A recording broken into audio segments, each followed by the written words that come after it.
ទៅតែម្ដងសោះខ្ញុំមានអារម្មណ៍ថាធុញទ្រាន់នឹងគេបាត់ទៅហើយមិនក៏ថ្ងៃនេះខ្ញុំមានអារម្មណ៍ចម្លែកម្ល៉េះខ្ញុំជឿតែគិតដល់កូនប្រុសលោកមូសុងរហូតចឹងតែមើលទៅចរិតរបស់គេពិបាកចូលចិត្តណាស់ខុសពីមនុស្សដទៃដែលខ្ញុំជួបហើយគួរឲ្យធុញទ្រាន់ណាស់នេះតើបងងើបតាំងពីពេលណាមិនក៏មិនដាស់ខ្ញុំផងអញ្ចឹងកេងទៅវិញទៅមេឃមិនទាន់ភ្លឺនៅឡើយទេសម្រាប់ឲ្យបានច្រើនទៅសប្តាហ៍ក្រោយពួកយើងត្រូវទៅផ្ទះធំរងចាំខ្ញុំនៅទីនេះសិនខ្ញុំមានកិច្ចការដែលត្រូវបំពេញមើលតែគេប្រហែលជាខ្វល់ខ្វាយពីខ្ញុំណាស់ហើយពួកយើងទៅតែជួបគ្នាទេតែគេបែរជាយកខ្ញុំទៅនៅផ្ទះធំនេះខ្ញុំពិតជារើសត្រូវហើយគ្មានអ្វីត្រូវសោកស្ដាយទៀតទេ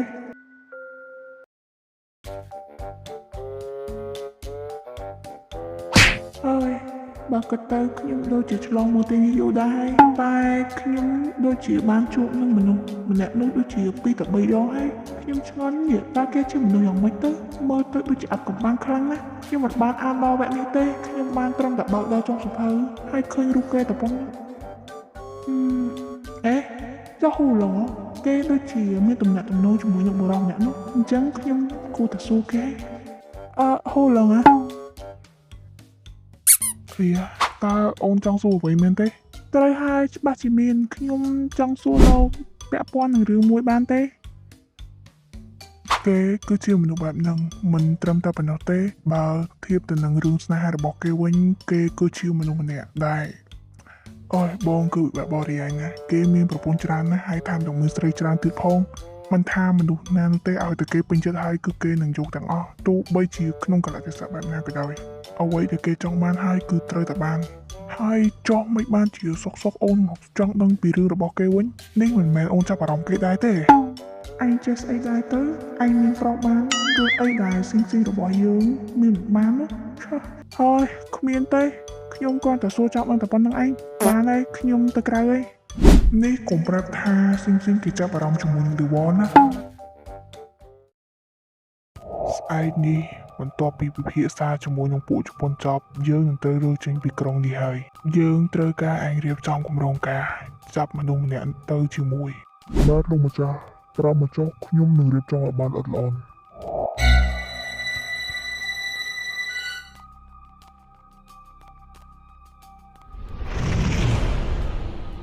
ពួកយើងមកដល់ទីតាំងដែលពួកវាធ្វើជំនួយហើយបើតាមការស៊ើបអង្កេតជាយូរមកកន្លែងនេះគឺជាកន្លែងដែលពួកវារកស៊ីជាសម្ងាត់កុំតិចអាគារទាំងអស់ចោលទាំងអស់ទៅតែមួយក៏មិនត្រូវទុកដែរ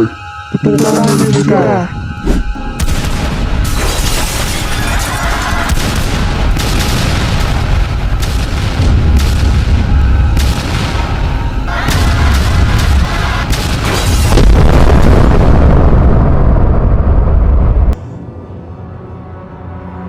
ខ្ញុំពិតជារីករាយណាស់ក្នុងការសហការមួយនេះហើយក៏អរគុណដល់លោកគង់ដែលទុកចិត្ត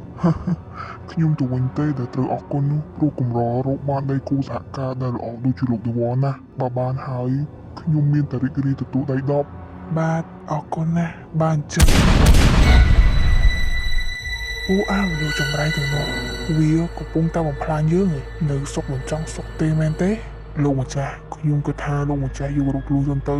លោកម្ចាស់ទៅតាមផ្លូវសម្ងាត់នេះសិនទៅចាំខ្ញុំជាអ្នកទៅចាត់ការពួកវាល្អអ្នកដែលមិនសំខាន់សម្រាប់ចោលទាំងអស់ទៅ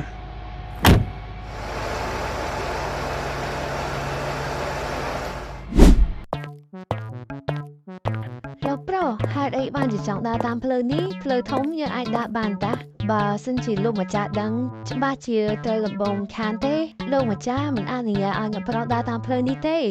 មែនហើយលោកប្រុសគួរតែដើរតាមផ្លូវធំវិញទៅទីនេះមិនសុវត្ថិភាពទេខ្ញុំខ្លាចតែលោកម្ចាស់ដឹងច្បាស់ជាសំពងខ្ញុំបែកក្បាលហើយ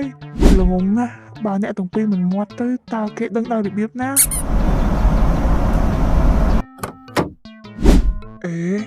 នេះជាអ្នកប្រុសស៊ីងមែនទេចៃដន្យដល់ហើយជួបគ្នាម្ដងទៀតហើយខ្ញុំបាទ The Wall នៅចាំដែរទេតើអ្នកប្រុសកំពុងទៅណាស្មាននេះទៅហើយនៅដើរតាមផ្លូវនេះទៀតវាមិនមានសុវត្ថិភាពទេចាំខ្ញុំជូនត្រឡប់ទៅវិញយ៉ាងម៉េចដែរ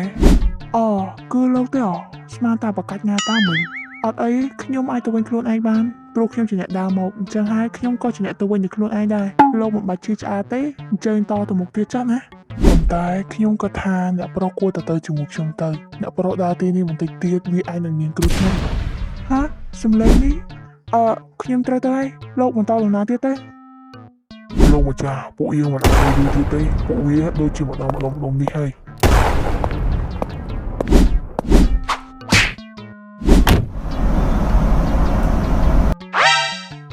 អូវីវ៉យគេចាំអ្នកប្រុសទៅបាត់ហើយពួកយើងគួរទៅយ៉ាងម៉េចទៅ អូយមានធ្វើអ្វីទៀតចាប់ទៅប្រាប់លោកចាស់ភ្លាមទៅមក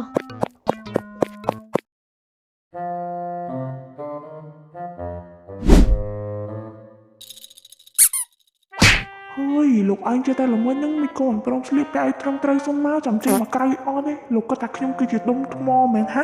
អុយក្តៅក្រហាយមកពាក់ហ្នឹងមែនណាដឹងជាកម្មអីត្រូវមកតាមវាទេនេះហេហើយអាប៉ែហ្នឹងវាចង់ធ្វើអីហ្នឹង នេះផ្ទះលោកស៊ីងទម្លាប់ចូលគេងតាំងពីក្បាលប្រលប់ចឹងមែន ហើយការងារស្អីលោកទៅតែត្រូវមកឆ្កោះឆ្កៀរឿងគ្រួសាររបស់ខ្ញុំនោះឥឡូវចាប់ចេញពីកន្លែងខ្ញុំភ្លាមទៅលោកចាប់ខ្ញុំមកខ្ញុំមិនទាន់រករឿងផងហើយលោកយកខ្ញុំមកកន្លែងនេះធ្វើអីខ្ញុំមិនស្គាល់កន្លែងហ្នឹងផង មិនតិចទៀតលោកនឹងស្គាល់ហើយព្រោះវានឹងខ្លាចទៅជារបស់លោកទាំងអស់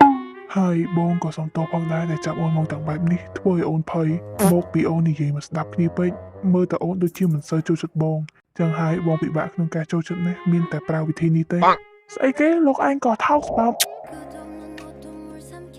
ណែលេងអីតំណើមចឹងស្នាមថោកដំបូងរបស់ខ្ញុំ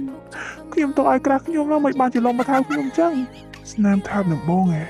បងពិតជាសប្បាយចិត្តណាស់តែបងគឺជាមនុស្សដំបងចុះតើក្រាស់នោះគឺជាអ្វីតើបងអាចធ្វើជាវាបានទេ អូច្រឡំវត្តខ្ញុំភ្លេចទៅថានេះគឺជាសម័យបុរាណពួកមិនគេនឹងយកភាសាទាំងអស់ហ្នឹងទៅតើខ្ញុំគួរតែប្រើប្រាស់អបិយនេះដើម្បីជាផលប្រយោជន៍ឬអត់ព្រោះនៅក្នុងរឿងនេះអនាគតទៅវិញច្បាស់ស្លាប់ខ្ញុំចង់កែប្រែសាច់រឿងនេះខ្ញុំមិនចង់ឲ្យស៊ីងស្លាប់ទេតែមើលទៅគេដូចជាចាប់អារម្មណ៍នឹងខ្ញុំមិនបានអានដល់វគ្គនេះទេមិនដឹងថាមានឬក៏អត់ទេវាបានអញ្ចឹងមានតែសរសេរសាច់រឿងខ្លួនឯងទៅ តើអូនកំពុងតែគិតអ្វីមើលទៅដូចជាតែដងដែរហើយបើសិនជាអូនចង់លេងលះជាមួយនឹងគេបងនឹងជួយបងសន្យាថានឹងទទួលខុសត្រូវលើអូនគ្រប់យ៉ាងបងពិតជាស្រឡាញ់អូនពិតមែនតាំងពីដើមមកបងមិនដែលមានអារម្មណ៍ចំពោះអ្នកណាដូចជាអូនទេបងសង្ឃឹមថាអូននឹងផ្ដល់ឱកាសបងទោះបីជាអូនធ្លាប់មានស្វាមីហើយក៏ដោយក៏បងមិនថាអ្វីដែរ ឆោឆ្កែងរឹកណាស់និយាយធ្វើតែខ្លួនឯងស្អាតស្អំណាស់អញ្ចឹងលោកចាំមើលទៅគ្មានមកបោកលោកស្ពុកមុខម្ដង I'll be